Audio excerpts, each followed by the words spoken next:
Ya te están saludando personalmente también, Aaron. Sí, Bueno, bueno. Dimos los 5 minutitos de margen, ¿te parece, Aaron? sí, claro. Empezamos. Muy bien. Bueno, ahora sí, formalmente, buenos días, buenas tardes, buenas noches para los que no, los que es la primera vez que se suman, para los que ya me conocen, saben que es mi forma de saludar. Estoy muy contenta, es nuestro primer webinario del año y tengo el honor de tener a Aaron con nosotros. Eh, Así que bueno, creo que no pude tener más suerte que Aaron haya aceptado esta invitación y de alguna forma también hacer la inauguración del ciclo, ¿m? Que bueno, este año viene con muchas actividades, estoy muy contenta del equipo que estamos armando, así que es una excelente inauguración, creo. Bueno, para los que no conozcan o no hayan leído mucho de Aaron. Perdonen que hablo bien recortado porque estoy dando entrada a la gente, estoy tratando de habilitar todo esto. Para los que no conozcan mucho o no hayan leído sobre, no sé cuántos podrán no conocerte, Aaron, pero bueno, voy a hacer una breve introducción del currículum de este señor, que es todo un ejemplo para nosotros en su área. Aaron Pernes Bernabeu es licenciado en Filología Hispánica por la Universidad de Alicante, máster en Fonética y Fonología y también máster en Enseñanza de L, Instituto Cervantes. También trabaja con la señora Mar Galindo Merino en el proyecto de tesis doctoral sobre doctoral industrial y pronuncia. Lo dije mal, perdón, Aaron, en el marco de la investigación del Grupo Aqua, sobre formación del profesorado de enseñanza de la pronunciación de la Universidad de Alicante y también de la editorial Edinumen, donde coordina el Departamento de Formación en Línea.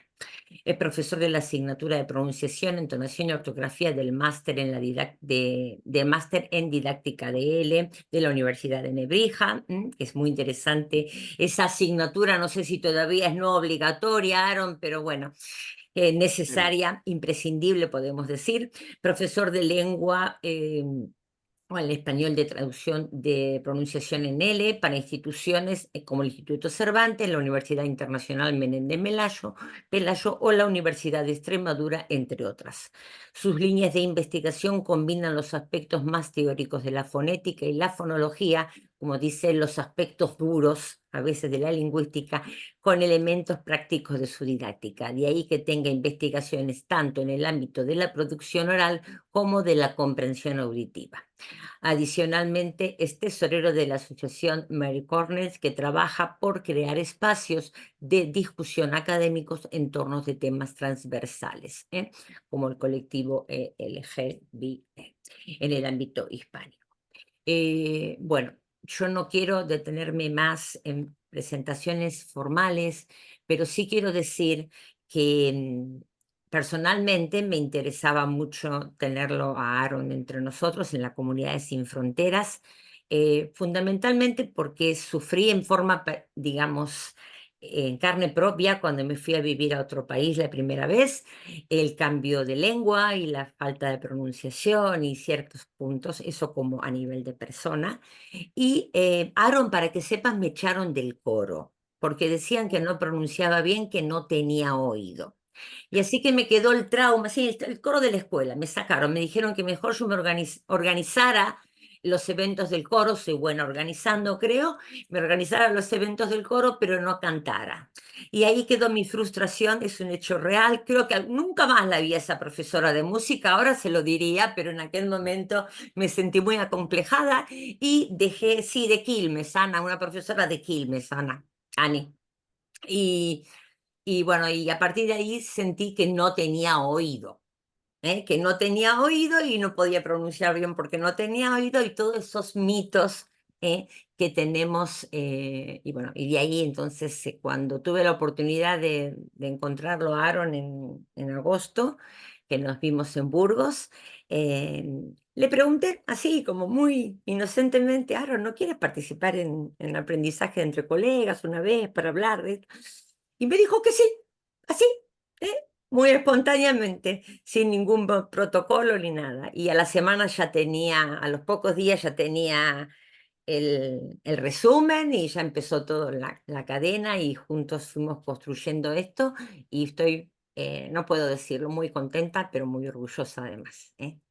Con gusto. Muchas gracias, Marcela. Así que bueno, hice muy rápido la biografía, pero bueno, quería darle espacio a tu presentación y, y creo que por ahí quería empezar, Aaron. Quería empezar por ese mismo trauma que a mí me quedó, para ser sincera, y Mm, por el tema de esos mitos que nos quedan, de esos mitos que traemos incluso los profesores, que trabajamos en diferentes, o sea, que venimos de una formación, vamos a decir, más clásica, más antigua, donde se trabajaba con el pronunciar, repetir las palabras, y que además de eso solo podíamos ser profesores nativos, y lo vemos todavía eso, profesores nativos.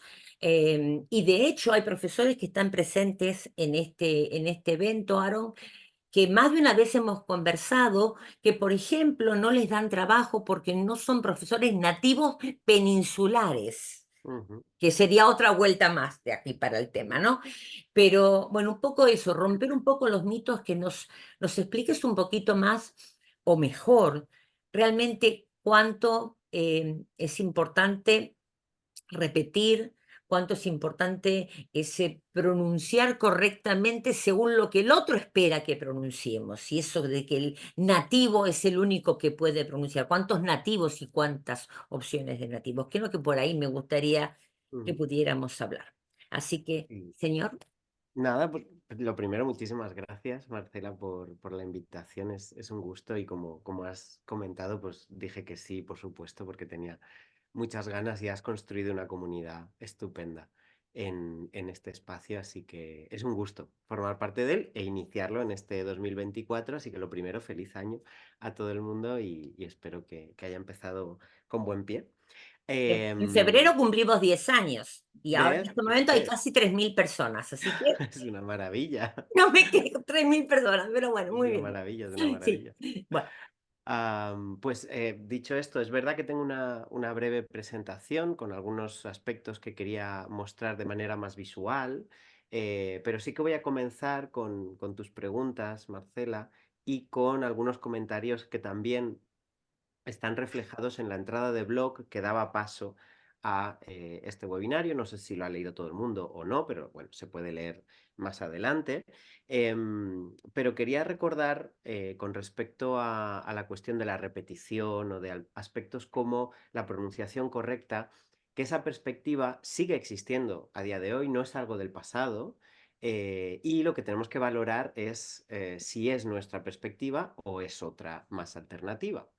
Pero sigue existiendo y creo que va a existir siempre. Así que, bueno, no es una cuestión de erradicar una perspectiva, sino de saber combinarla con nuestra ideología pedagógica.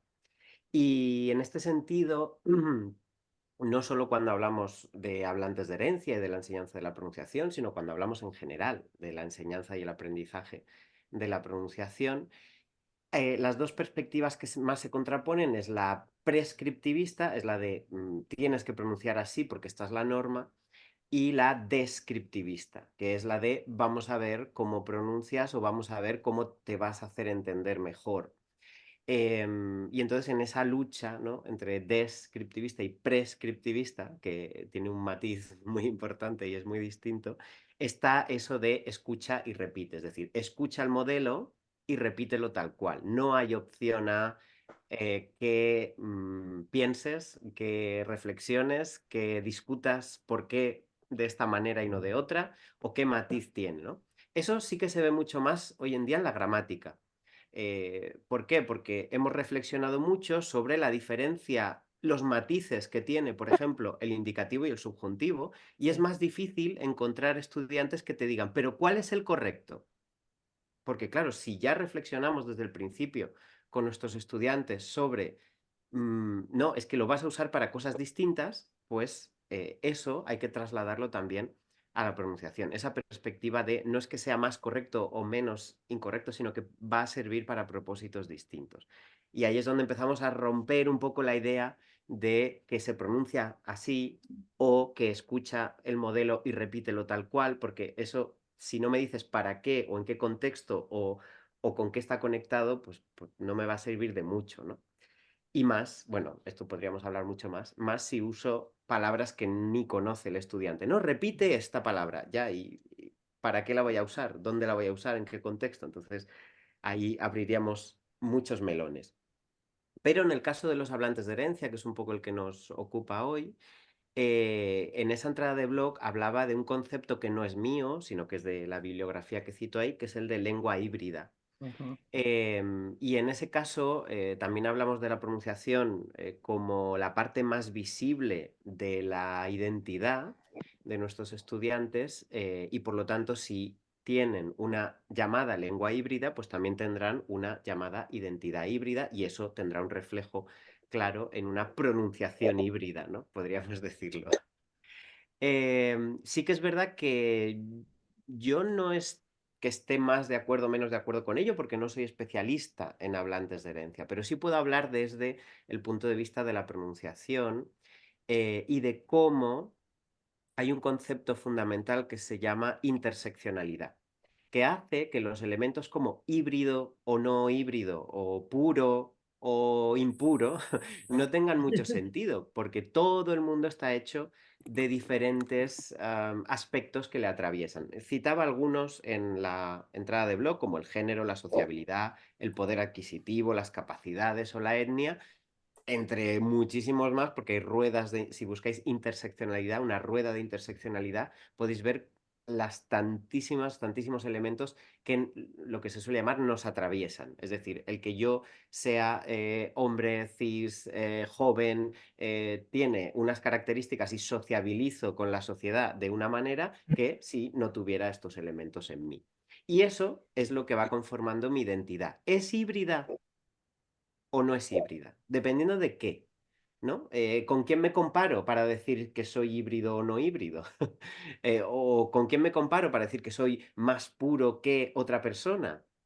Entonces, al final, estos elementos de hibridez o pureza o culturas monolíticas, pues se va rompiendo cuando vamos reflexionando sobre que en realidad cada persona tiene una identidad que se va conformando con distintos ladrillos. Eso no significa que cada persona individualmente sea una cultura, porque una cultura se hace en sociedad, en sociabilidad. Entonces, sí que hay elementos que compartimos, ¿no? Como grupo, pero como grupo dependiendo de la perspectiva. Es decir, podemos decir, en mi familia se hace esto, y eso es un grupo, y hay una cultura de grupo. Con mi pareja hago esto, y aunque sea más reducido, ahí hay cultura de pareja y cultura de grupo, ¿no? Entonces, dependiendo de dónde miremos y con qué lupa y con qué microscopio, vamos a ver diferentes elementos identitarios y culturales. Ya sé que esto es como muy reflexión filosófica más que didáctica, perdón, pero quería empezar por lo más grande, que es qué entendemos por identidad, emoción y pronunciación en general, para luego ir aterrizando, ¿no? En todo lo que hemos visto. No sé si he respondido a tus preguntas, Marcela. Pero a mí sí, sí has respondido y un poco es esta definición que creo que es de Cramsci, ¿no? Que dice de las zonas grises entre el multilingüismo y el Sí. multilingüe y el multicultural, digamos, Mm, que ya no es, o sea, yo cuando me refería a la pedagogía, que mi profesorado, yo terminé mi primer título en el 82, allá lejos de hace tiempos, ¿no? Entonces, en aquel momento había ciertos autores que seguíamos y que teníamos que, digamos, hacer nuestra planificación, nuestra didáctica en base a eso. Pero los tiempos cambiaron, entonces si yo incorporo de repente hoy inteligencia artificial generativa para crear también los otros elementos de mi planificación tienen que tener otro concepto. Ya mis hijos vivieron en otro mundo como hablantes de lengua de herencia totalmente diferente de lo que fueron mis padres cuando salieron de Italia. ujú. Entonces, o sea, las cosas van cambiando. Entonces, muy bien lo que dijiste, o sea, hay cosas que se van a seguir usando porque de hecho a veces basamos estratos en estratos de pedagogía y tomamos, yo pienso que el profesor no tiene que tener una sola línea, sino que tiene que tomar de cada uno de los enfoques, de cada una, lo más cercano a lo que quiere llevar a su clase o lo que tiene dentro de su como grupo de aula. Entonces, me parece muy válido lo que estás diciendo y ese Mm, concepto de híbrido lo vas a ir desarrollando seguramente con toda la sí. explicación. Eh, Sí, sí, sí. Si queréis, comparto un poco por la favor.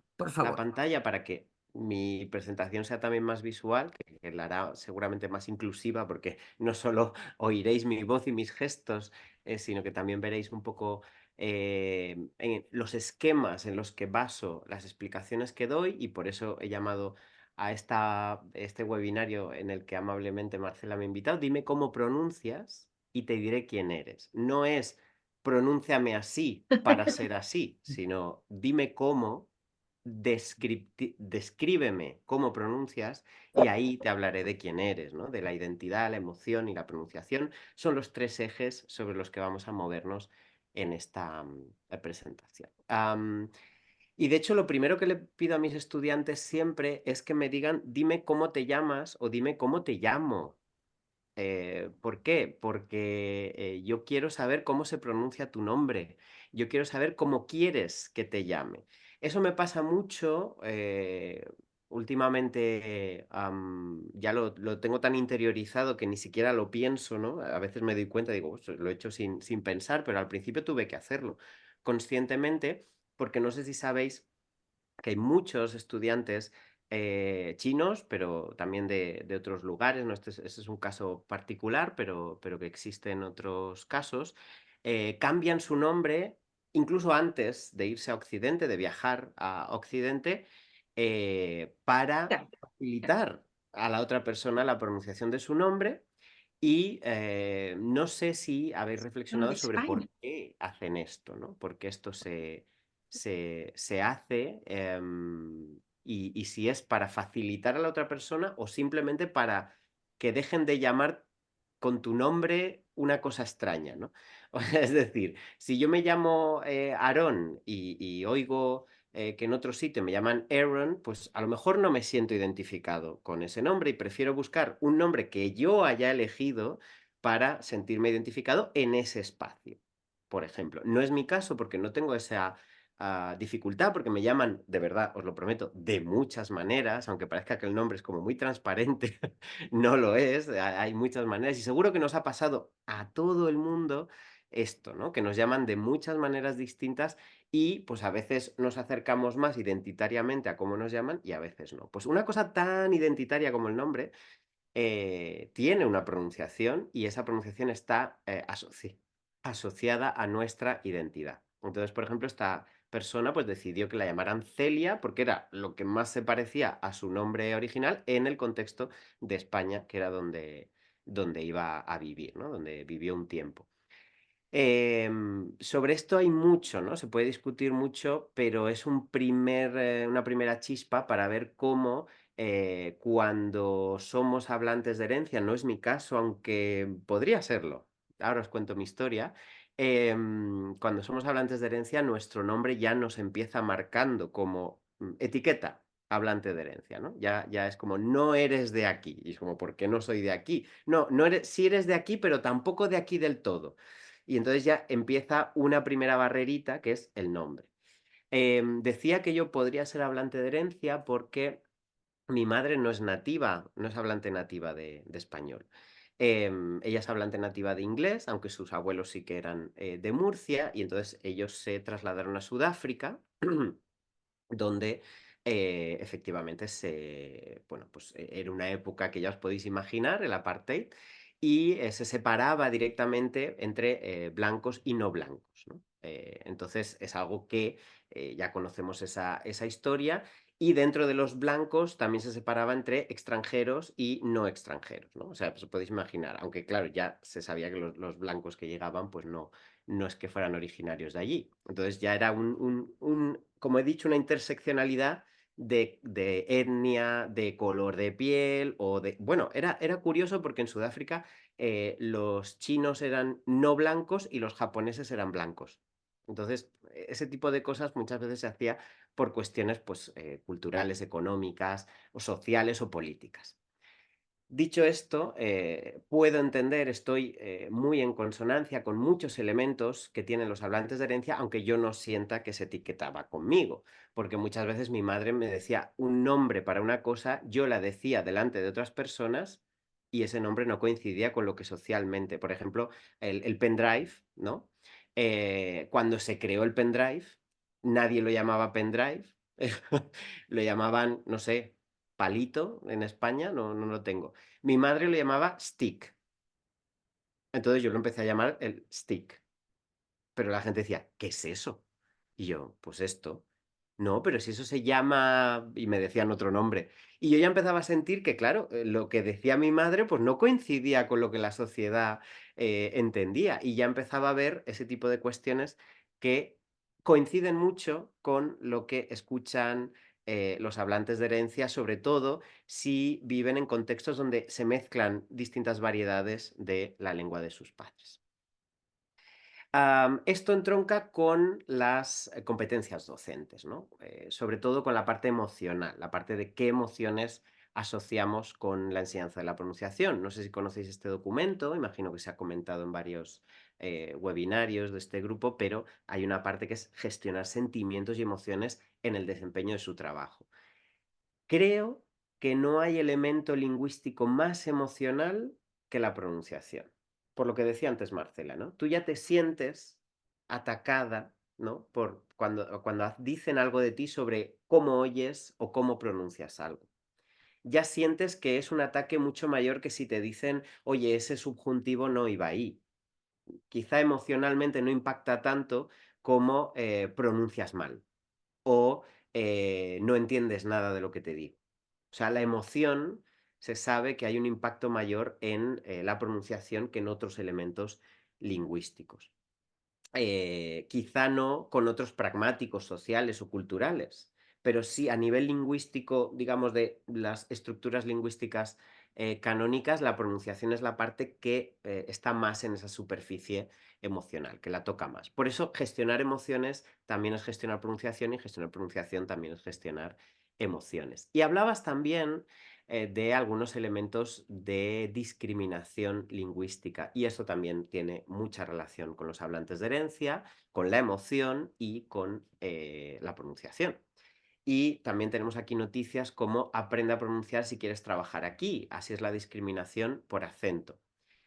Sabemos de muchas situaciones en las que el acento de una persona es motivo de discriminación. El acento que puede ser nativo, pero no tan nativo como la sociedad considera o quiere que sea tu acento, ¿no? Si tú eres hablante de herencia y, ah, no sé, has crecido, hace poco estuve en Canadá, entonces tengo muchos ejemplos de Toronto, pero has crecido en Canadá, pero tus padres son de Guatemala, de Colombia o de México, pues a lo mejor tienes un acento en inglés nativo porque te has criado allí, pero como también tiene elementos, esa hibridez, ¿no? Entre la lengua de tus padres, pues aunque tú hablas de manera más fluida en inglés, no es el inglés que quieren o que consideran nativo la sociedad en la que te mueves. Y al final acabas estando en lo que en náhuatl, esta lengua que está ahora en la zona de, sobre todo de México y Centroamérica,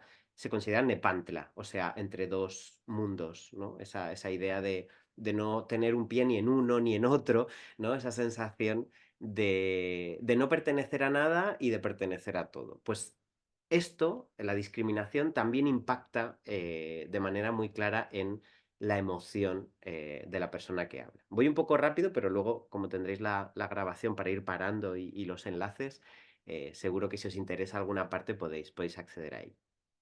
Y sobre esta discriminación, se ha hablado mucho con respecto a las variedades, ¿no? Que también hablabas de ello, Marcela. El tema de las variedades. Esto tiene un nombre, tiene varios nombres, pero en España, digamos, el que más se ha asentado es el de glotofobia, pero también está el accentism o también hay otro que es el hablismo, ¿no? También se le llama así. Todo es lo mismo, es la discriminación por acento. Se hizo hace 3 años ya, este anuncio donde salía Lola Flores, que es una artista andaluza, reivindicando los acentos. Se hizo con inteligencia artificial, es uno de los primeros anuncios que se hizo con el con el fake face o algo así, no era ella, porque ella falleció, pero donde hablaba de reivindicar los acentos, ¿no? Y entonces se ponía sobre la mesa la idea de glotofobia, esta idea de que nos pueden discriminar por acento, cosa que en Francia, por ejemplo, está ya penado por ley. Pues también podemos encontrar en 2021, cuando murió Rafaela Carrà, algunos titulares como este, ¿no? Dicen que era italiana, de Bolonia, del 43, pero a los que hemos crecido con ella en la televisión nos parecía tan española como cualquiera, pese a su acento. Y ese pese, aunque parece es que, de verdad, lo que me parece aquí es que es una... un piropo envenenado. Es como, a pesar de ese acento que tenías italiano, pues eras muy español.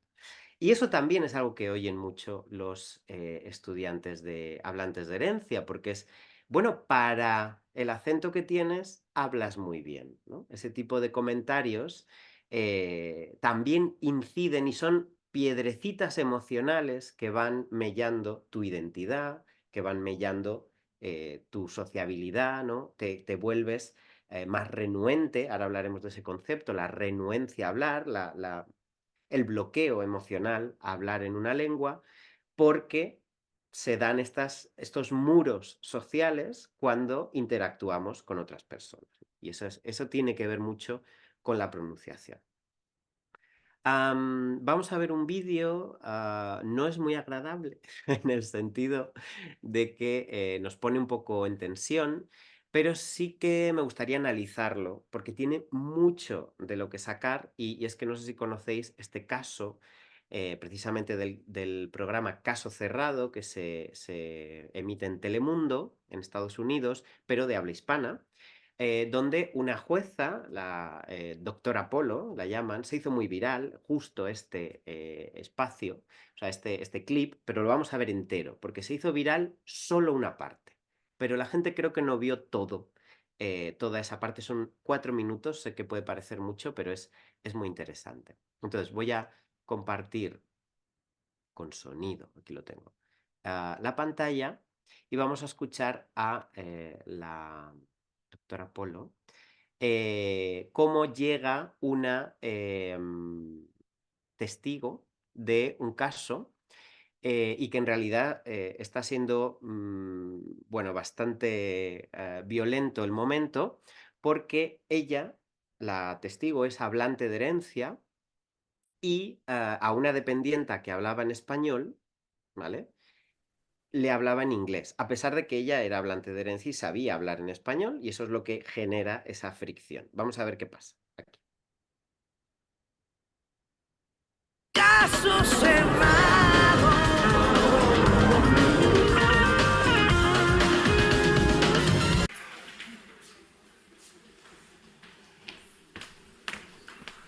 Buenas tardes. Hello. Good afternoon. No, ningún afternoon y ningún hello. I No, ninguno. Aquí tú hablas español. I Esto es un programa en español. Aquí se habla español. But I don't- Aquí nosotros no ponemos I letreritos. don't feel comfortable Y tú te talking llamas in Luna. Spanish, yes. Your name is not Moon. Okay. Well, it sounds prettier in Luna. Así as que Luna. Luna. Y me hablas español aquí. Y oye, no te hagas la cómica. I No lo can't. hagas. But I don't. ¿De dónde tú eres? ¿De dónde eres? I was born in Colombia. Háblame español. I ¿Me don't- hablas español? I don't feel comfortable Escúchame, talking in si no hablas Spanish. español, te vas. Así que hablas español o te vas. ¿Me estás entendiendo? Y no estoy jugando contigo. A mí no me vas a hacer reto. No me vas a hacer reto, no me interesa. Tus retos cochinos, estúpidos, idiota. Tú sabes, el que habla dos idiomas se llama bilingüe. El que habla tres le dicen trilingüe. Tú sabes el que habla uno, como le dicen. ¿Sabes? Americano. Tú no eres americana, tú eres colombiana. Tú eres colombiana y lo que te corre en esa sangre es Colombia. Así que no te equivoques. Y esto es un programa en español. Si no hablas español, en la próxima palabra te largas. ¿Me entendiste? Si no hablas español, te largas. Sí, señora. Qué bueno, hablemos español. ¿De dónde se te ocurrió el don stupid, idiota, reto de hablar inglés? Con todo respeto, doctora, le voy a explicar lo que pasó, por favor. Yo entré, sí, solo era un reto, no expectaba, pero esto es América. Pues estamos... ¿Y qué? En América... Esto es un país de inmigrantes. ¿Por qué tienes que forzar a los demás a hacer lo que te da la gana a ti? Pues porque yo ¿Por era qué? el customer, ¿Y qué? Y si... Si tú hablas español, Pero- si tú te das cuenta que esta señora no entendía, ¿qué te hubiera costado Era- decirle, pero- señora, collar? Pero exactamente, un collar? yo le estaba explicando All right, por una bien que brazalete. era un collar. Ajá, what's No, the big ella, deal? ella era la bruta, no ¡Qué bruta! Que eso Ella- es ser bruto. Eso es ella- no tener la facilidad, porque vino mayor de otro país. No vino como tú, una niña. Tú eres una niña. Yo solo he estado aquí 2 años. Pero para los niños es fácil aprender un idioma. Para una persona mayor es Con- más complicado. Pero con todo respeto, doctora, usted no sabe lo que ha vivido. No me conoce como Qué una bruta persona. es ella, porque al final lleva 2 años aquí y ya se le olvidó el español, su lengua natal. Y ya la Sí, habla pero así, usted no- con la papa en la boca. Con la papa en la boca porque tomo la bola. Este yo- video se va a yo hacer entré bien por un sabroso, ¿ok? servicio. Yo Prepárate, entré a porque te la van a tienda. vacilar a ti de ahora en adelante por tú burlarte de los demás. No hay cosa más horrible que burlarse de la gente. Y eso es lo que Pero- has hecho tú, burlarte. No tienes corazón, también- no tienes sentimiento. If it was up to Usted me, no me you wouldn't be conoce. here. I know You don't know you. me. Oh, sí, I know you. Mira, That's only what eso lo you hiciste saw. tú. Eso lo You don't hiciste know tú. what I've lived for. You don't know who I Dime am as a person. dímelo en español. Dímelo, ¿para qué vives tú? ¿Qué? Ay, ¿Esa es la imagen que tú me quieres dar? ¿Qué No. imagen? ¿Qué imagen? mi imagen es una niña, tengo 14 años. Ah, Ella yo es soy solo una adulta, niña con ella una no se me puede maldad bajar a en mi la nivel. cabeza. Con maldad para hacerle daño a los Pero- demás y burlarme de mi gente latina. Pero ¿Qué ella, malos sentimientos tienes? ella estaba como la cajera. Ella me tenía que convencerme que yo a querer comprar algo, pero ¿cómo va a ¿Quién hacer dice esto? que tiene que convencerte a ti? Ella nada más tiene que darte lo que tiene que darte y cobrarte. Sí, pero Compensarte. si me sacó de la tienda, así yo no voy a querer Pero regresar. si tú le dijiste idiota, ¿cómo no te va a sacar? La Si insultaste. si usted ve el video, yo no la llamé idiota. Yo Yes, la you llamé did, you called her dumb. dumb. Eso es idiota. Dumb no es idiota. ¿Qué cosa es dumb? Tradúcelo. Tonta. It's the same thing, isn't it? Learn vocabulary. Pásame al próximo testigo.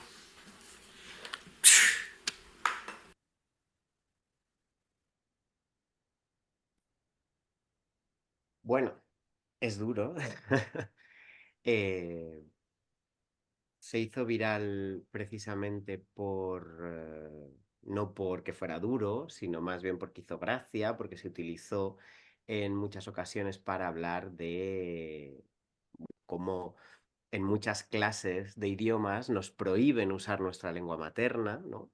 Como un favor, casi. Es como, no, aquí no se habla tu lengua materna para que tú te acostumbres, para que estés en una situación de inmersión. Entonces se utilizó como veis, como un meme, ¿no? Aquí tú me hablas español. Pero si rascamos, si vemos todo el vídeo, como hemos visto aquí, que es lo que quería hacer para analizarlo, vemos primero que ella no escucha, la doctora Polo no escucha muy bien a su testigo, no le deja terminar una sola frase y lo único que hace es, pues eso, muchas veces burlarse de ella, pero en realidad la intención que hay detrás es la de defender a esos hablantes nativos de español en un lugar en el que están discriminados por hablar español. Pero claro, ¿qué consigue? Consigue que esta chica, pues precisamente tenga una, no sé si un trauma, pero una experiencia traumática con hablar su lengua materna o la lengua de origen, ¿no? Como podemos escuchar, lleva 2 años en Estados Unidos, tiene 14, llegó con 12, y lo que dice la doctora Polo aquí es que para los niños es mucho más fácil aprender español que para los mayores. Sobre esto habría mucho que hablar porque hay ríos de tinta, ¿no? Sobre el mito de el periodo crítico, donde se corta, ¿no? En qué momento dejas de ser un niño y en qué momento lo eres.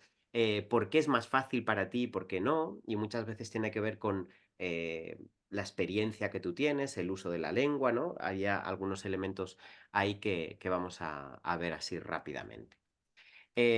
Por eso no quería robar mucho más tiempo a esta pregunta clave, que es la pregunta que se hace Rao y Amengual en este artículo de 2021 que está citado en la entrada de blog sobre los hablantes de herencia y sus características fonológicas. Se pregunta, ¿las características fonológicas de los hablantes de español lengua de herencia son el resultado de la transferencia con otra lengua, en este caso el español, o son el producto de una variedad de contacto que ya se usa en una comunidad? Es decir, simplemente es, oye, yo tengo una lengua de mis padres y en el lugar en el que vivo hay otra lengua vehicular y en ese contacto se crea mi variedad, o mi variedad es de esa comunidad que vive allí y es una variedad distinta a la que podría ser un simple contacto, que nunca es simple.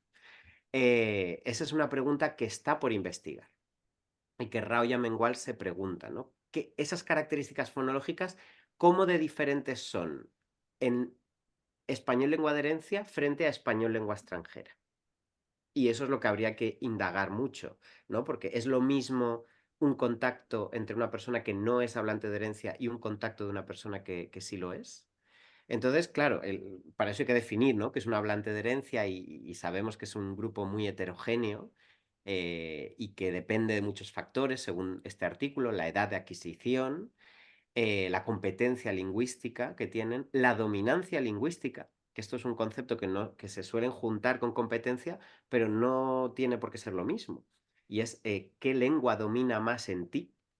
Y en eso tuve muchas conversaciones en Canadá con los estudiantes hablantes de herencia que había allí y me decían precisamente que para escribir preferían el inglés, para hablar preferían el inglés porque sentían que podían desenvolverse mejor, ser más fluidos en esa lengua, pero para a lo mejor comprender y para escuchar, ¿no? O para leer, pues preferían la lengua de sus padres, porque depende mucho de otros factores como son el uso que tienen del L1 y L2 y la exposición que tienen a esa L1 y L2. Si yo leo cuentos con mis padres, pues a lo mejor leer o escuchar va a ser una actividad que me va a gustar más, voy a tener experiencias más positivas en la lengua de mis padres que si en la academia me piden que todo lo haga en inglés, ¿no? En este caso, pues entonces tendré una cantidad y calidad de input muy diferenciado, ¿no? En esa L1 y esa L2. Entonces, por eso,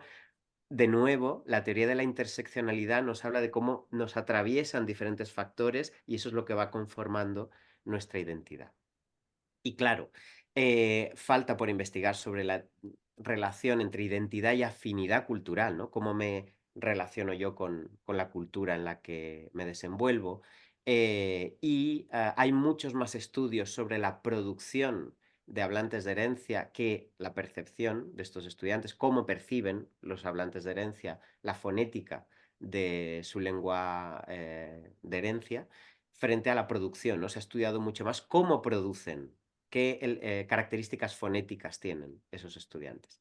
Y, lo más importante, se ha hecho mucho estudio o más estudio en habla de laboratorio, es decir, yo te siento, te doy una lista o te doy un texto y tú lo lees, y ahí estudio cómo pronuncias, frente a estudios de habla espontánea. Pero esto en general en todos los estudios, claro, el habla espontánea es muy complejo de estudiar. Entonces, por eso es difícil hacerlo también en hablantes de herencia.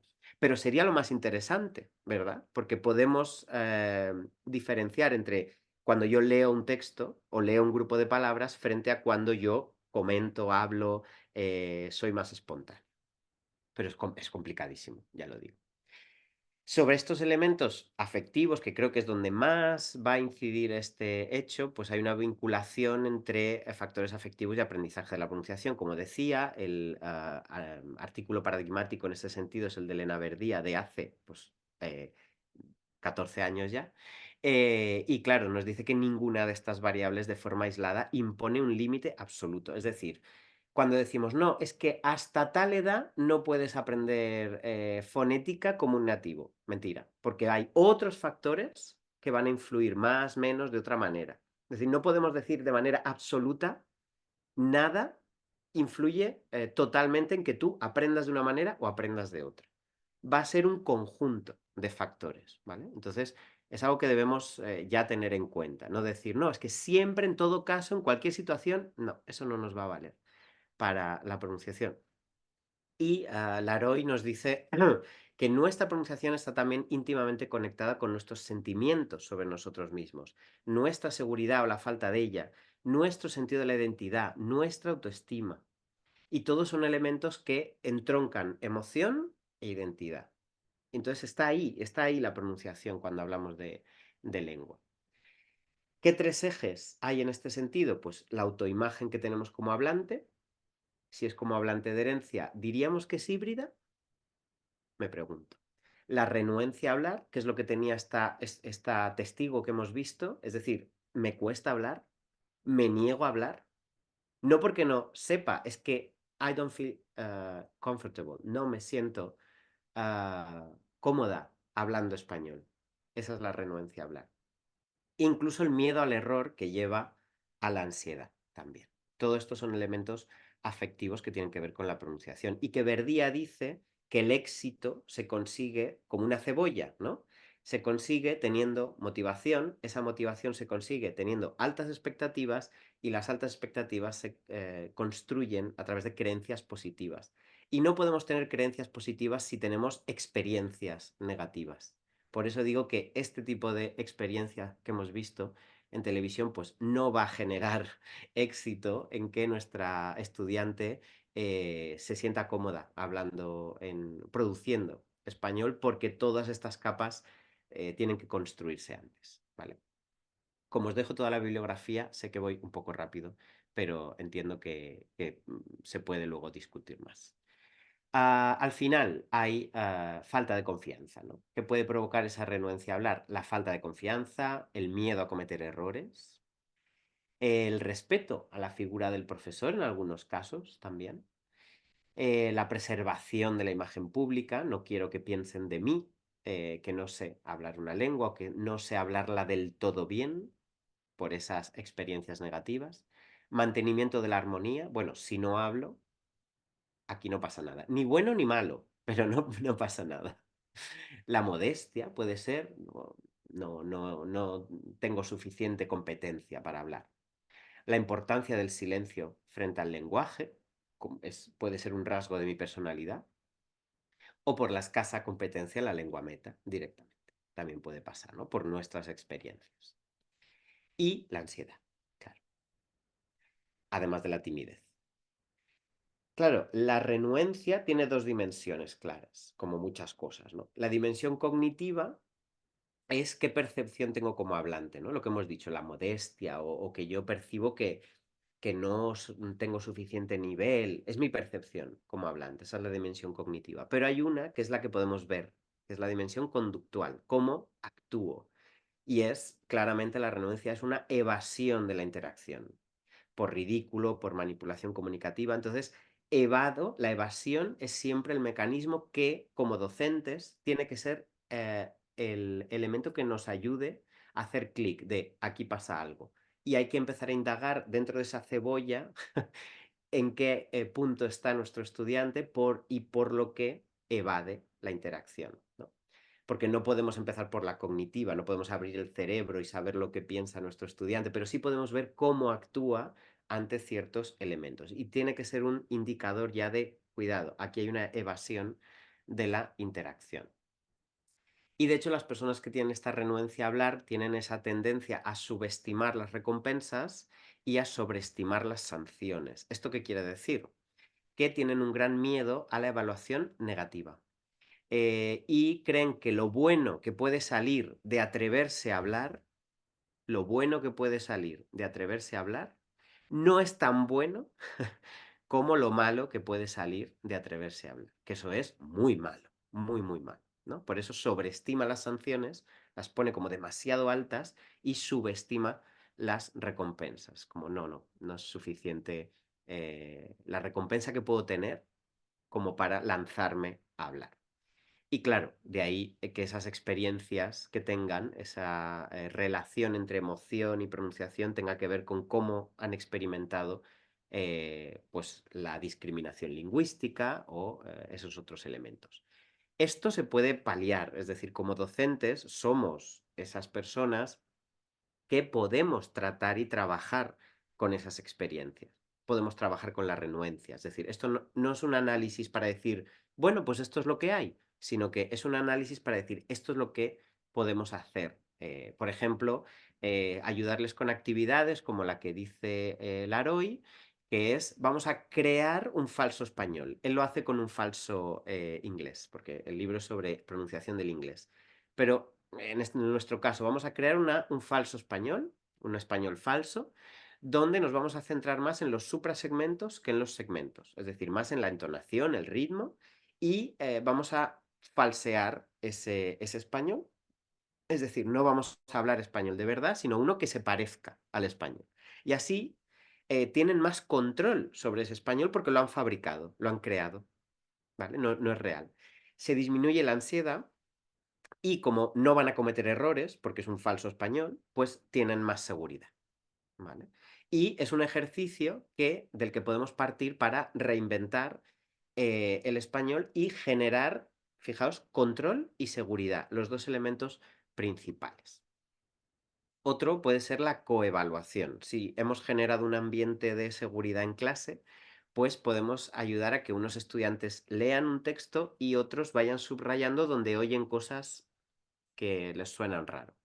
Y entonces las comentamos. Y esta es la perspectiva, o esta actividad toma la perspectiva que decía al principio de una perspectiva descriptivista y no prescriptivista. No es, oye, corrige esto porque está mal, sino, oye, ¿por qué lo has pronunciado así? Y empieza tu estudiante a ser consciente de por qué lo pronuncia así. Ah, mira, porque mis padres lo pronuncian así, o porque lo he escuchado en la radio así, o porque lo he escuchado en la tele o en la serie, o en...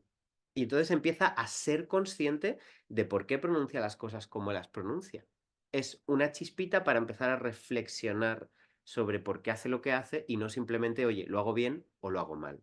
Recordad esto de nadie diría si indicativo o subjuntivo va bien o va mal, sino que va a ser, depende qué quieres decir, ¿no? En los casos en los que interactúa, ¿no? Y claro, ¿por dónde empezamos? ¿Estudiantes o docentes? ¿Qué fue antes, el huevito o el pollito? Eh, pues esta es la clave, ¿no? ¿Qué quiere decir? ¿Qué quiero decir con esto? Que mi estudiante tiene que venir ya con esa motivación y esos factores afectivos trabajados. Yo creo que no. Pero es que además hay estudios que hablan de que si un docente está motivado con su trabajo, motiva de manera indirecta y también directa a sus estudiantes. Por lo tanto, si nota un estudiante que su docente tiene una actitud positiva hacia su propio acento, que tiene una perspectiva descriptivista y no prescriptivista. Entonces el estudiante va a empezar a generar experiencias positivas, creencias positivas y por lo tanto seguridad y por lo tanto motivación y va a llegar al último escalón diciendo, ah, pues mira, he llegado con éxito a lo que quiero trabajar. Entonces por eso es importante verlo desde esa doble perspectiva. Por ejemplo, esta actividad es muy interesante, ¿no? Mi percepción del español. Escuchas 6 pistas y marca con una X las personas que hablan español. Vale. Y luego marca cómo suena para ti el español, con muchas S's, muy rápido, muy alto, muy alegre. Es una actividad, de hecho, para adolescentes que es muy interesante porque te hace reflexionar como cómo suena para ti. No impongo yo oye, es que si el español suena como una metralleta, o suena muy rápido, o suena, bueno, pregúntale primero a tus estudiantes a qué les suena, pero dales opciones, ¿no? Porque a veces no saben expresar exactamente cómo les suena, pero si les das varias opciones y una libre, pues sí que empiezas a notar pues que tienen distintas percepciones sobre a qué les suena el español, por qué es así, por qué no, y vas extrayendo como tirar de un hilo las distintas experiencias que tienen con el sonido, con los sonidos y las percepciones del español. Otra actividad del Aroi, ¿no? Que es más articulatoria. Poner la espalda sobre la pared y decir, esta es mi voz en, no sé, en rumano. Esta es mi voz en rumano. Con los ojos cerrados. Y eso lo dicen en su L1. Es decir, lo dicen en este caso en rumano. Esta es mi voz en, pero claro, se puede hacer con hablantes de herencia en español. Y luego hacen un ejercicio de relajación y de respiración y vuelven a hacer lo de espalda contra la pared y cuando digo y una palabra en español, estoy relajado. Esta es mi voz en español y ahí lo vuelven a decir ya en español o en la lengua que estén aprendiendo. Este ejercicio que parece una tontería empieza a generar experiencias positivas, experiencias que vinculan emoción, que vinculan relajación corporal con hablar y pronunciar y producir esa lengua, ¿no? Entonces, esto es un ejercicio que parece, ya digo, una tontería, pero nos corporiza, que esto es algo que está muy de moda ahora en algunos ámbitos de investigación, corporeizar la pronunciación de una lengua, hacerla corporal, hacerla articulatoria. Ya sé que es mucha información, pero un ejercicio más es muy interesante, también de Arnold y Foncubierta, que habla de elementos afectivos. Dice, ponte en este lugar, ¿no? Relájate, cierra los ojos. Imagina que estás en, no sé, Guatemala. Te veo allí, estás andando por las calles, mirándolo todo, llegaste hace 4 días, ya conoces un poco la ciudad, te sientes bien. Quieres buscar una librería, pides direcciones a alguien, encuentras la librería y entras. Y es fácil hablar en español con las personas que hay allí. Te atienden, haces tus compras perfectamente, ¿no? Es como un future selfie, ¿no? Es como te pones, te proyectas en esa situación en la que tú quieres estar bien hablando español. Y entonces empiezas a generar experiencias que tu cerebro recuerda o va a recordar como positivas. Aunque sean falsas, aunque tú las estés creando, tu cerebro lo va a recordar como una experiencia positiva. Entonces estás generando, estás creando nuevas experiencias para tu cerebro que están vinculadas con la pronunciación. Yo creo que voy a parar aquí, Marcela, si te parece bien, porque si no me tiraría muchísimo tiempo hablando de todos estos elementos, pero yo voy a dejar las diapositivas a vuestro alcance para que veáis un poco más sobre ello. Pero no quería irme sin hablar de la experiencia de esta chica en una ciudad hispanohablante, que sé que Marcela quiere escuchar. Bueno, una chica, una niña pequeña de Filipinas, creo que era, que ya sabéis que en Filipinas pues ya no se habla español como lengua vehicular, pues fue a una ciudad pequeñita de España, no diré cuál, pero fue a una ciudad pequeñita y llegó en época, justo por estas épocas, navideña y le dijeron que estaban montando en ese colegio un Belén viviente. Un Belén viviente es, pues eso, muchas personas que se disfrazan, que se visten como esa época en la que se sitúa más o menos los elementos bíblicos. Y le dijeron, tiene que venir a clase de la bandera. Le dijeron a los padres, entendamos, no a la niña. Y los padres dijeron, vale, pues ¿cómo pensáis que apareció esta niña cuando le dijeron tiene que venir a clase de la bandera? No sé si el chat está abierto, luego lo leeré porque he visto muchas cosas. Eh,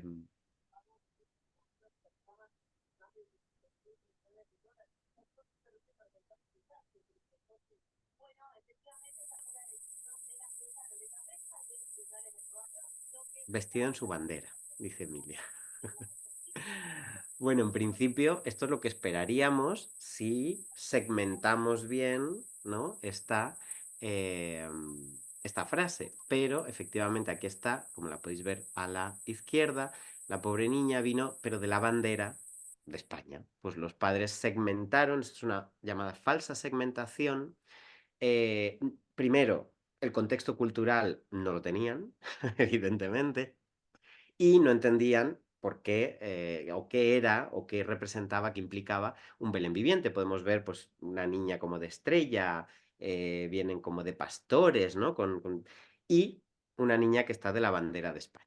Entonces, claro, esta falsa segmentación tiene que ver mucho con la coarticulación, con cómo segmentamos, por eso digo lo de falsa segmentación, con los errores de percepción que luego vinculamos a los llamados errores de producción. Y esto también ocurre mucho y mella, ¿no? Hace mella en los elementos afectivos de los hablantes de herencia también, ¿no? Porque tienen estas dificultades muchas veces en esa lengua que en principio se considera hablantes de herencia lengua materna o lengua de sus padres. Y entonces, claro, este tipo de anécdotas que en principio nos parecen graciosas y es verdad que lo son porque, bueno, nadie sale herido, pero generan, ¿no? Esa especie de piedrecita más que sumar a esto. Entonces, bueno, no sé qué os parece, dejo un poco a vuestro criterio las preguntas, Marcela, perdóname si me he pasado un poquito, pero creo que era interesante indagar, hablar y reflexionar sobre ello. No, muchísimas gracias, Aaron. Yo tendría 10.000 preguntas, pero vamos a poner alguna para la gente que está presente. Y no, no porque no está explicado, sino porque quiero investigar más. Y me quedé pensando también en el vídeo, que después al final quiero venderte una reflexión también por el tema de las lenguas de herencia. ¿Alguna pregunta? ¿Pueden hacer alguna pregunta en formas o pueden escribirla en el chat como quieran o levantar la mano? Pueden abrir, por favor, el micrófono, alguno si quiere participar, preguntar,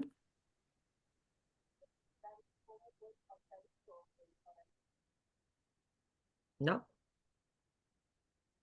Eh, Quizás retomando el tema del vídeo, Aaron, me quedé pensando en la postura de esta doctora, que bueno, no sé por qué se llama doctora, porque no vi el programa muchas veces, no, o sea, no tengo información mucha del programa, pero eh, ella no solamente está exigiendo el que hable español, sino que en el fondo esa forma que tiene, desde lo que yo veo como lengua de herencia, ¿no? Esa forma que tiene de empoderar o valorar la lengua de herencia o la identidad del grupo de Colombia, como ella está hablando, está en el fondo también burlándose en inglés. Ella hace una Mm, burla muy fuerte en inglés.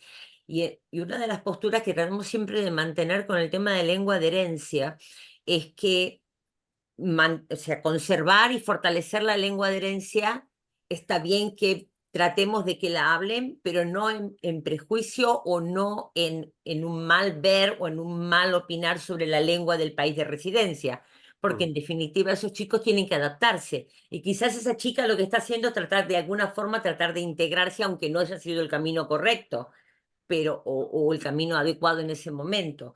mm, Pero me parece que la actitud de la presentadora, llamarla de alguna forma periodista, no sé, sí. está equivocada desde los dos lados como lengua de herencia. O sea, Sí, desde lo de Colombia o desde lo de sí, Inglaterra. fijémonos que efectivamente se burla de su acento. Se Sí, burla de su acento, llamémoslo acento de herencia. Es decir, está tomando una perspectiva absolutamente prescriptivista. Es decir, si naciste en Colombia, tienes que hablar este tipo de colombiano o este tipo de español o directamente un español que no parezca comillas, contaminado del inglés. Y eso es precisamente ahí donde incide la idea de no estar en ningún lado. Se burlan de mí cuando hablo español, se burlan de mí cuando hablo inglés. ¿Qué hago? ¿No? ¿Quién soy?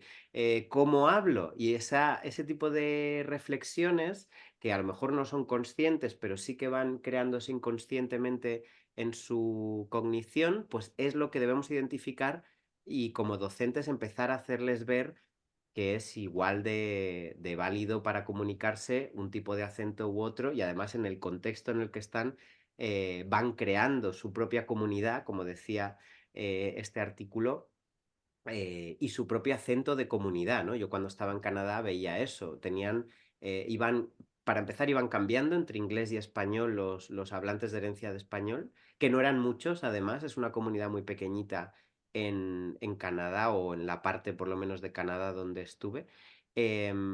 Y claro, van creando su propio acento comunitario con el tipo de palabras pues que o vienen de origen, van adaptando de otros lugares, van hibridando con el inglés, ¿no? Entonces, ¿por qué burlarse de algo que funciona comunicativamente? Es una pregunta que deberíamos hacernos. El cambio de código, el cambio de códigos, el translenguaje que los de lengua de herencia pueden realizar, Mm, tiene que ser valorado. El problema es cómo vamos, que se vaya cada vez más, digamos, pueda diferenciar y tome conciencia lingüística.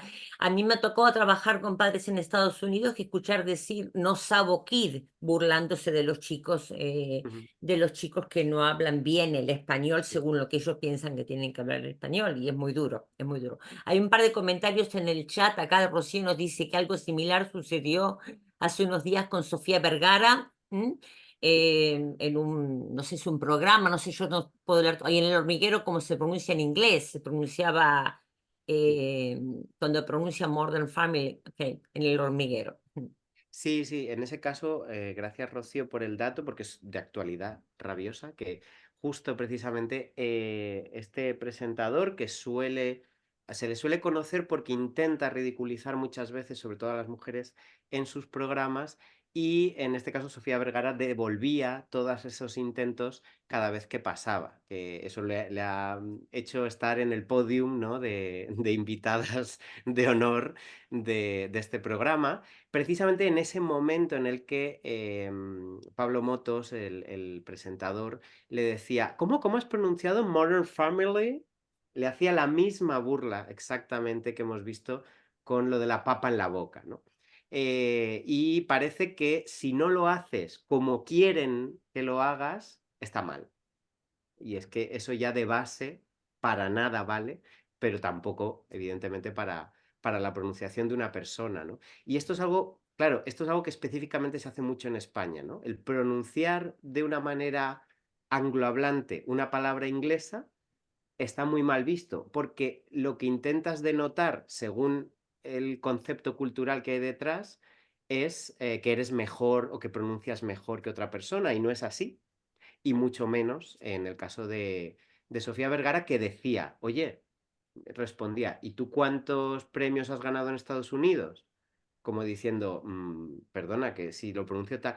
Claro, también es verdad que ha habido ahí una confusión. Pablo Motos se reía de que la pronunciación era muy buena, y Sofía Vergara pensaba que se reía de que su pronunciación era mala, cosa que han hecho muchas veces con Sofía Vergara en muchos programas en inglés. Entonces yo creo que ahí hubo un choque de confusiones, y por eso Pablo Motos se quedaba un poco callado ahí, porque no entendía la respuesta, porque ella dice, lo pronuncio mal, y no, se había reído precisamente de que lo pronunciaba bien. Entonces, tiene que ver mucho lo cultural, ¿no? Entre la visión de Sofía Vergara y la visión más española de Pablo Motos, en ese caso. Eh, ¿Puedo decir algo al respecto? Sí, hola, Clara. Hola, Aaron. Hola, ¿Qué Clara, hola. tal? Hola, Marcela. Pues mirad, a mí no me gusta nada Pablo Motos, entonces me alegré mucho de los zascas de Sofía Vergara, que además es una mujer muy sincera, que ya le dio un zasca en el pasado a una persona como Lady Gaga, ¿no? O sea, que Mm, ella no se corta un pelo, no se corta un pelo. Y luego lo que le ha pasado a Sofía Vergara es que es una persona que también ha triunfado precisamente por tener ese acento, o sea, hablar en inglés con un acento colombiano, bueno, o en general hispanohablante, bastante marcado, y esa es una de sus señas de identidad, ¿no? Entonces me imagino bueno, el rebote de Sofía Vergara cuando Pablo Motos le hace un comentario sobre esto y no entiende bien. Pero es verdad, en España a mí me parece, es, es un punto muy paleto, y en el cole, cuando estás hablando, aprendiendo en inglés de pequeño y demás, y pues la gente se burla de ti si te esfuerzas lo máximo por pronunciar bien. Y entonces, mm, claro, eso te corta, te quita la autoestima, eso en es. fin, pues Sí. cualquier comentario, yo creo, al respecto de tu acento yo creo que te mina la autoestima y te quita valor para hablar, ¿no? Yo a mis Claro, hijas siempre les digo, van al cole alemán y siempre pues hay niños extranjeros a su alrededor, ¿no?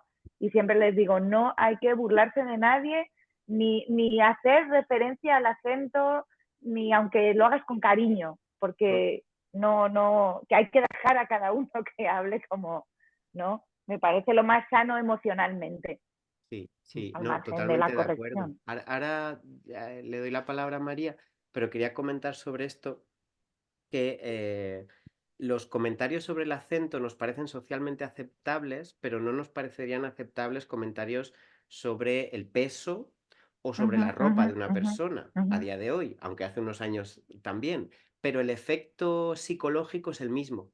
Es decir, el efecto psicológico de que te comenten tu acento es exactamente el mismo que si te comentan tu peso, tu ropa, tu pelo, cualquier cosa cuando no está pedido. Quiero decir, si yo te pido, oye, coméntame cómo tengo esto, es otra cosa porque yo te lo he pedido. Pero la regla de los 5 segundos o de los 3 segundos, que es, si no es algo que te puedes quitar en 3 segundos, no lo digas, ¿no? Si no es, yo qué sé, un trozo de lechuga que tengo entre los dientes, pues no me digas que tengo 5 kilos de más, porque eso no me lo puedo quitar en 3 segundos, ¿no? Si quiero De, hacerlo. de hecho, Aaron, cuando, por ejemplo, nosotros como argentinos, cuando estamos en un contexto donde la mayoría pueden ser de otro, vamos a decir, por ejemplo, España, por dar un ejemplo, Mm, hacen una pronunciación muy fuerte de la sh. Es cierto que los argentinos o los sudamericanos, en Uruguay, tenemos una pronunciación, pero no todas las palabras las pronunciamos con esa letra. exacto. Entonces, como que no sabes cómo tomarlo, si lo están diciendo como algo bueno o como algo peyorativo. Burla, sí, sí, Es sí. así. No sé quién quería preguntar algo, había acá. María, María, sí, A por ver, favor, María. estoy en el sur del Reino Unido, ¿vale? Entonces, no es Londres, no es Escocia, donde también he vivido, y no he vivido un choque cultural lingüístico como el que se puede vivir en Devon, que es donde estoy yo. Entonces, aquí, por lo que comentaba Aaron del acento, ¿no? Aquí sí que me han marcado muchísimo. Llevamos 7 años, mi pareja es escocés. Mi hijo yo no lo considero bilingüe, considero que el inglés es su primera lengua y el español pues se lo meto ahora mismo con manga, con lo que puedo. Entonces, lo del acento es que desde el primer día que llegamos, he vivido en Canadá 3 años, no me pasó, he vivido en Escocia 7 años, no me pasó, pero aquí era como... Y me explotaba un poco la cabeza hasta que aprendí a decirle a la gente que todo el mundo tiene un acento. Tú tienes acento de Plymouth o de Exeter o de Cornualles o eres de Birmingham o eres de ujú, Londres o eres de York. Quiero decirte, sí, claro, tengo un acento y tengo una pronunciación, pero es que todos tenemos un acento y el tuyo no es el mismo que el de tu compañera. Entonces entras un poco en esta dinámica de, vale, vamos a reírnos de María, pues María también participa en las bromas, ¿no? Entonces María empieza a decir pita, claro, es que pita, computer, ¿sabes? Y empiezas a hacer tú también un poco, si entramos en esa dinámica, pues entramos todos, que no sé si es muy sano, ¿eh? ya. No, entiendo la situación de el ojo por ojo no es sano, evidentemente, pero es verdad que, como has comentado, hay lugares donde te ha pasado más o no te ha pasado y lugares donde sí. Y esto tiene mucho que ver con la costumbre. O sea, hay lugares donde están más menos acostumbrados a escuchar distintos acentos. Totalmente. Y eso yo lo noté mucho en Toronto, o sea, es que nadie era de Toronto originario, nacido, crecido del suelo de Toronto. Entonces todo el mundo venía de distintos lugares y eso se notaba en que había una apertura, digamos, en el espacio auditivo, es decir, que podías entender diferentes tipos de acento porque te exponías a diferentes tipos de acento, ¿no? Entonces, la parte que he dicho antes de exposición en calidad y cantidad de input es una parte importantísima para poder generar la costumbre a escuchar diferentes tipos de acento. Entonces sí, yo creo que lo que hay es que empezar no a devolverla en el sentido malo, sino a hacerles conscientes, como tú dices, de que existe la variedad en el mundo. Y eso es algo que no en todos los lugares lo saben todavía, porque hay lugares más pequeños donde pues, no están tan acostumbrados a la migración y evidentemente van a tener choques culturales, pero igual que tienen el choque, pues le devuelves el choque, digamos, amablemente para hacerles ver, hacerles saber que existen otros mundos. Por eso es Ujú. muy importante, Aaron, desde pequeñitos, cuando trabajamos con lengua de herencia, el tema de la conciencia lingüística. Sí, Es que lo que se habla en casa y lo que habla papá y mamá y los abuelos está bien dentro de nuestro contexto y afuera también está bien. Lo que pasa es que no tienen por qué comprender. O sea, la conciencia lingüística de lo que yo hablo y de lo que hablan los otros es lo que nos ayuda con los chicos. Y tiene que ser de muy pequeños, porque si pretendemos a la edad de esta niña de 14 años cambiar ciertos parámetros que tiene sobre su identidad, es muy difícil, porque ya de por sí un adolescente está en crisis de identidad o supuestamente un adolescente vive en mayor crisis de identidad, desde niño si ya viene con una seguridad, entonces es más fácil cuando llega a esta etapa. Yo veo varios comentarios en el chat, pero no nos va a dar tiempo, Aaron, para leer todo. No te quiero robar no, bueno, demasiado. había leído el de Emilia sobre Sí, la por favor. Alexa, que dice que no entiende cuando se le dan instrucciones en buen inglés, sino en inglés con acento local. Sí. Claro, porque la inteligencia artificial también tiene sesgos, y de eso se está hablando también mucho últimamente, y uno de ellos es el hablismo, ¿no? La glotofobia, efectivamente, tiene el sesgo de que yo, la información fonética que le doy es la que va a interpretar. Y por lo tanto, si solo le doy información fonética de un tipo de hablante, pues solo vas a ver interpretar un tipo de hablante. Y esos sesgos los tienen los humanos, no los tiene la inteligencia artificial, los tiene porque hemos programado No de la esas máquina. inteligencias para tener sesgos, ¿no? Es igual que cuando las pruebas para detectar qué síntomas tiene una persona con ataque al corazón, si solo lo hacen con hombres, pues evidentemente hay un sesgo que es que Los solo lo vamos hombres. a detectar en hombres. Entonces, esto es igual, ¿no? Con la inteligencia artificial, que si solo le damos información de un tipo de hablante, solo va a detectar un tipo de hablante. Eso es contra lo que tenemos que luchar quien se dedique a este tipo de ámbitos y por favor, si hay alguien aquí o conoce a alguien, que se lo diga. Deja de ponerle solo a gente de Devon y Birmingham, que sean No, también... y también la fisonomía de, de las personas que aparecen o las imágenes que se crean Bien, tienen una tendencia, eso lo he comprobado, pero bueno, es otro cantar eso, lo he pues comprobado eso lo sí. mismo.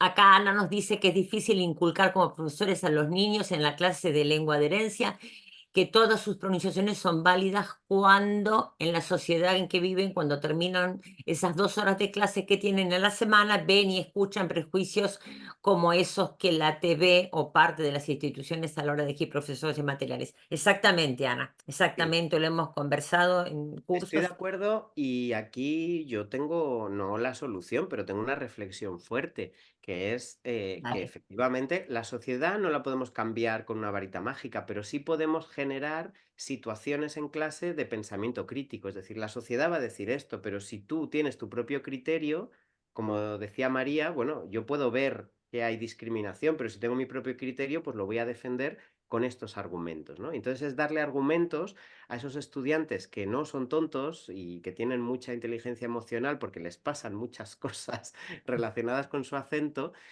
a saber defender con argumentos el por qué no debemos ser prescriptivistas con el acento, sino descriptivistas. Entonces ahí tengo una opinión fuerte. Sí, sí, sí. Y lo habrás vivido en Canadá, ¿no? ¿Alguna recomendación de lo que trajiste de allá con respecto a los estudiantes que tenías? Es que claro, Antes Canadá de es un lengua inglesa. contexto, como digo, muy amplio y a nivel de acentos muy abierto. Es decir, nadie te ridiculiza por cómo hablas, y si lo hacen está, digamos, socialmente mal visto, ¿no? ¿Por qué? Porque es una sociedad totalmente acostumbrada a que lleguen de todas partes todo el mundo continuamente. Es verdad que la sociedad, que la comunidad hispanohablante es mucho más pequeña que otras comunidades como la India, la China, la coreana. Entonces, Claro, están un poquito menos acostumbrados a hispanohablantes, pero no desacostumbrados total, porque al final también el español es una lengua muy global y que se oye en todas partes. Y bueno, tienen Estados Unidos pegadito y en Estados Unidos casi se oye más español que inglés.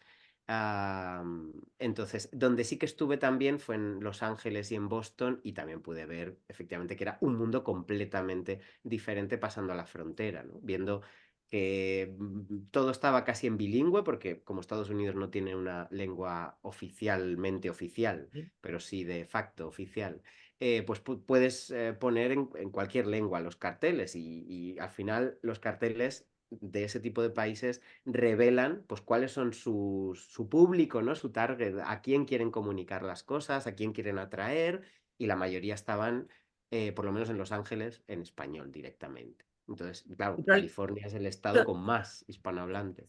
De todas formas, Aaron, creo que el problema más serio lo tenemos dentro de los propios hablantes de lengua de herencia, las variedades lingüísticas, los repertorios. O sea, cuando un español puede ser de mayor o menor prestigio, depende del país y Claro. origen de esa familia. Y eso es un tema muy serio que tenemos porque muchas veces dentro de los propios hispanos Sí.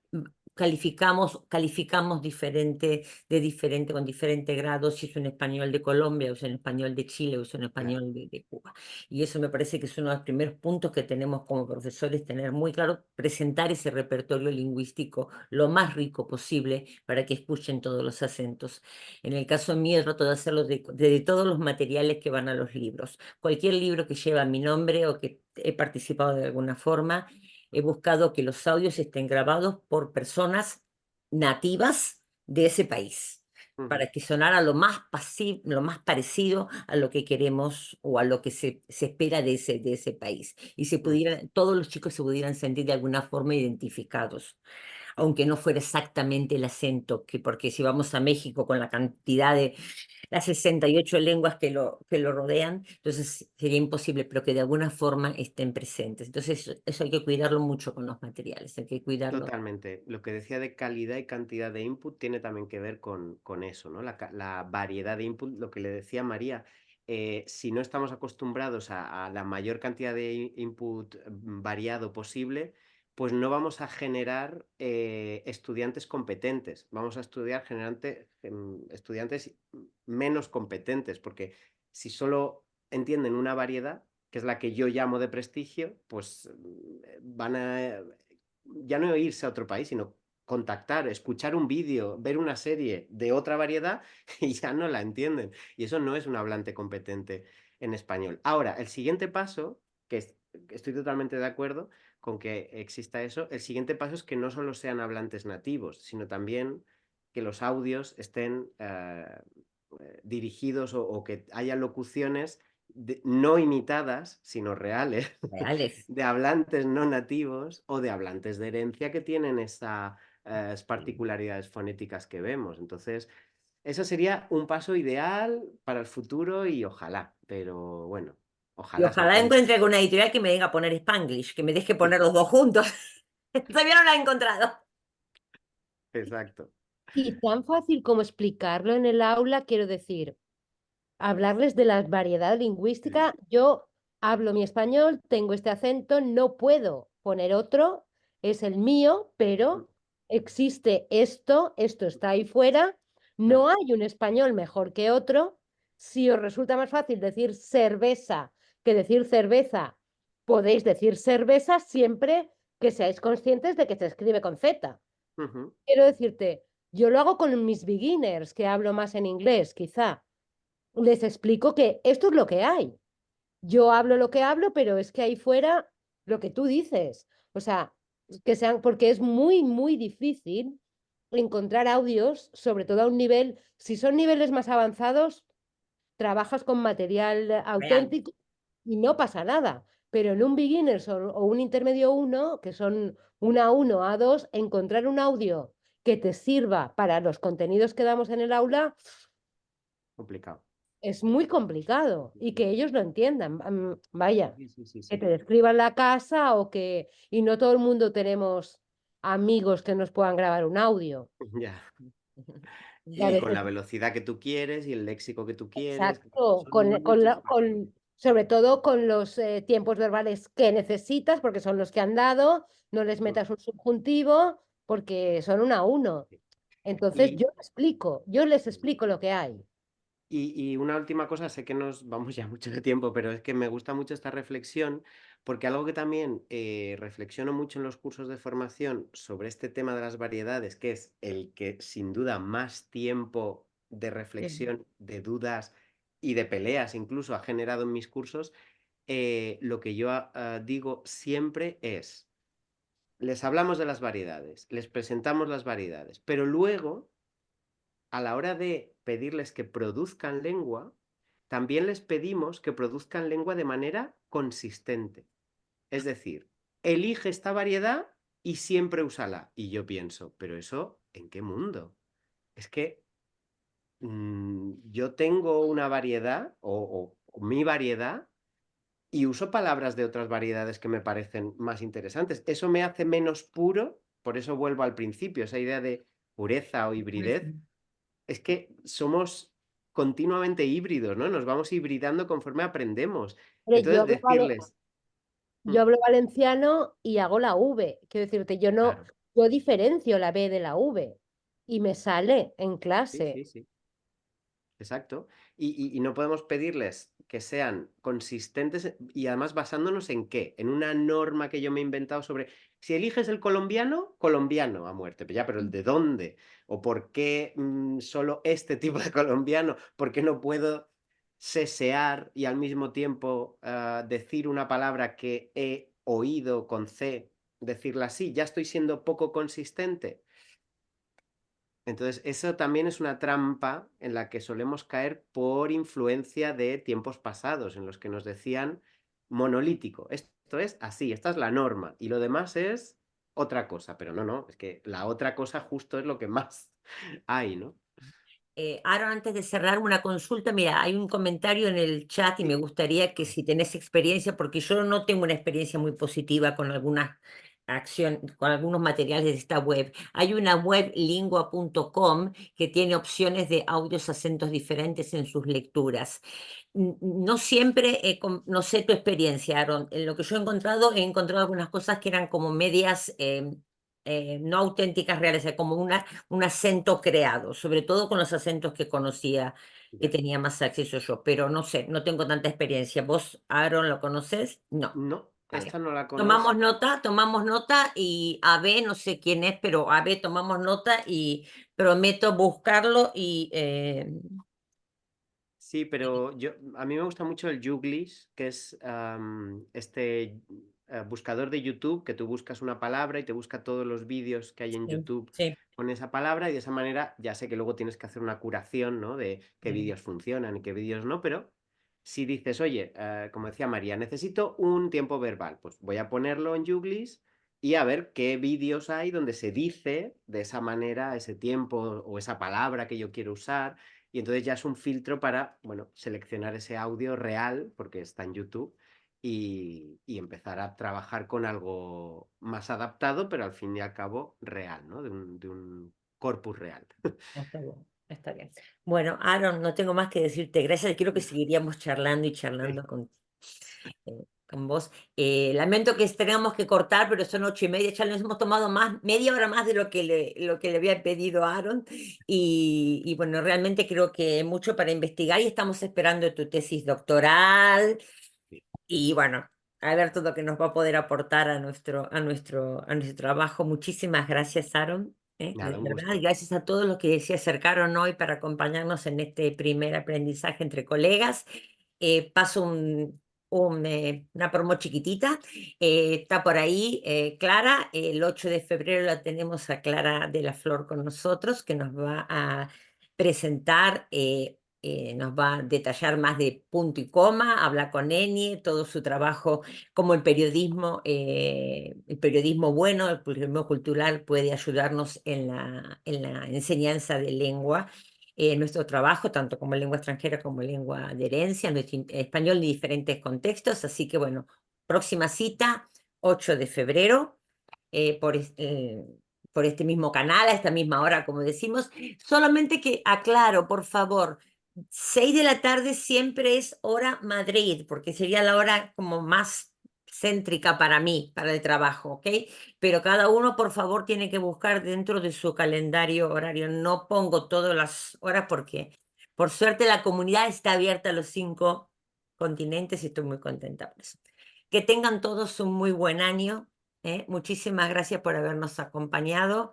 Muchas Y gracias. Aaron, mucha suerte este año, éxitos en el trabajo y bueno, a ver cuándo nos podemos ver. Un Igualmente, abrazo y un espero que nos beso a veamos todos pronto. y nos vemos. Hasta pronto. Chao. En unos días estará el vídeo disponible y también Aaron, la presentación de Aaron en el sitio web. Solamente tienen que prestar atención a los mensajes, al correo. Gracias, buenas noches. Buenas noches.